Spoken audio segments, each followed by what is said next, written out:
अधिकार है आपका कि सवाल करें आप सत्ता से, लेकिन इतना लंबा इतिहास रहा है, क्या वजह कि कई सवाल आप मैदान में लेकर जाते हैं, बावजूद इसके बीजेपी सत्ता में वापसी करती है, चाहे मुख्यमंत्री का चेहरा बदल गया हो, दावा फिर भी उनका वैसा ही? देखिए, बिल्कुल इसमें कहीं कोई दो राय नहीं है। बीजेपी को किस तरह से चुनाव में लोगों को गुमराह करना बहुत अच्छी तरह से आ गया है। आप देखिए, पिछली बार मोदी साहब ने हवाई जहाज उड़ाए थे, क्या हुआ उसके बाद? कहां पर है वो ब्रजेश भाई, जरा बताएंगे? वो कहाँ जो हवाई जहाज उतरा था उसके बाद दोबारा उतरा होगा हवाई जहाज पे? नहीं उतरा होगा। जहां तक बात है, शंकर सिंह वाघेला जी का बहुत अच्छा नाम लिया ब्रजेश भाई ने, बापू का। बापू जी मेरे भी नजदीक रहे और ब्रजेश भाई के भी।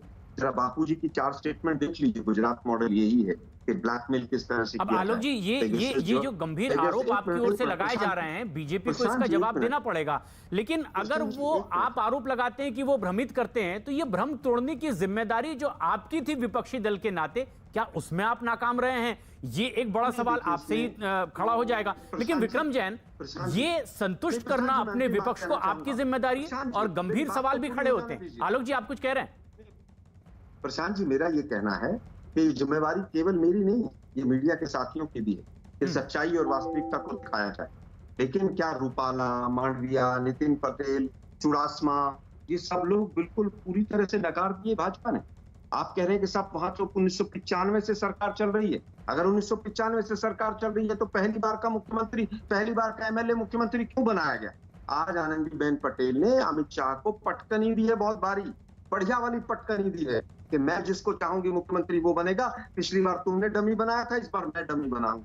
इसके आगे कोई खेल नहीं है। और भुगतेगा कौन? भुगतेगी गुजरात। अब ये आपका अपना परसेप्शन है और आपको ये हक है, इसलिए ये मौका भी दिया जाता है बाकायदा। आपकी अपनी बात रखें जरूर कि क्या आपके मन में है, लेकिन जनक जो सबसे अहम बात है कि अगर कांग्रेस हमलावर है ऐसे कई बातों को लेकर के, किस तरह की तैयारी, अब मुख्यमंत्री का चेहरा बदल चुका है, क्या और ताजा अपडेट के साथ आप दर्शकों के साथ इस वक्त?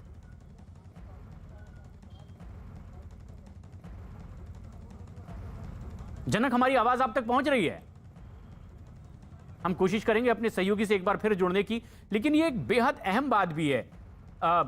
बीजेपी की ओर से विक्रम लगातार हमारे साथ बने हुए। विक्रम, सवाल अगर आप सुन रहे थे तो आपको सीधा जवाब देना भी पड़ेगा, सत्ता में आप ही हैं।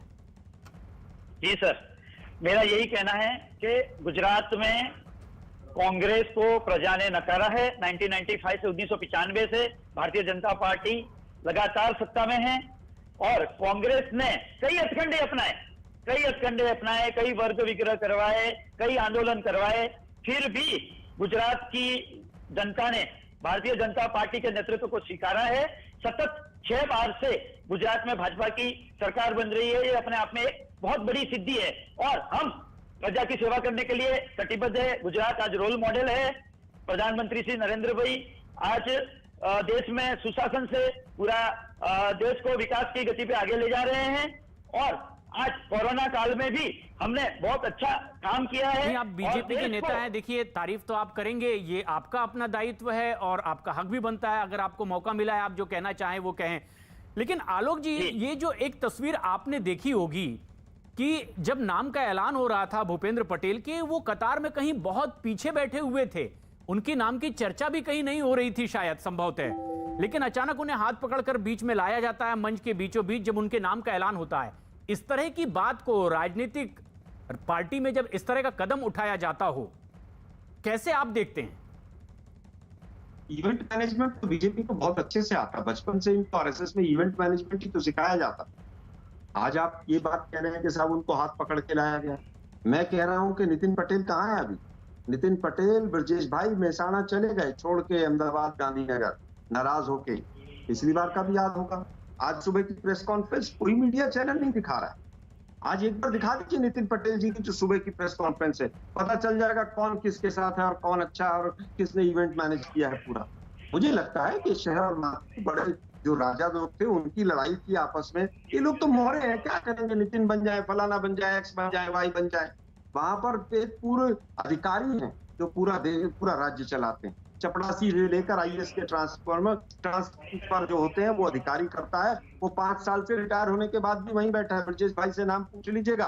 और नहीं, ठीक है, लेकिन हमारा मुख्य सवाल तो यही था कि इस तरह की परंपरा को आप कैसे देखते हैं, क्या उस पर आपकी टिप्पणी है लेकिन ब्रजेश जी, अब सियासी आरोप प्रत्यारोप ये तो होते रहेंगे, लेकिन आगे किस तरह की सूरत, क्योंकि अब लगभग 15 महीने का वक्त बचा हुआ है गुजरात में विधानसभा चुनाव को लेकर।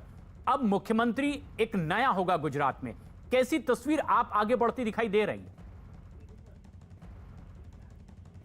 राज्यों में से गुजरात एक है जहां पर कि आज भी मोटे तौर पर टू पार्टी सिस्टम है। आप ध्यान रखें, शर्मा जी बार बार मेरा नाम ले रहे हैं, उनको एक बात से संतुष्टि मिल सकती है कि आम आदमी पार्टी भले जो सो आ जाए, या उसके पहले शंकर सिंह वाघेला का नाम उन्होंने लिया, उन्होंने राजसभा बनाई थी, या फिर जो है खुद गोवर्धन झड़पिया या फिर केशुभाई पटेल ने 2007 या 2012 में नई नई पार्टियां बनाई, लेकिन गुजरात में जनता ने उसको बहुत बहुत ज्यादा कभी एक्सेप्ट नहीं किया।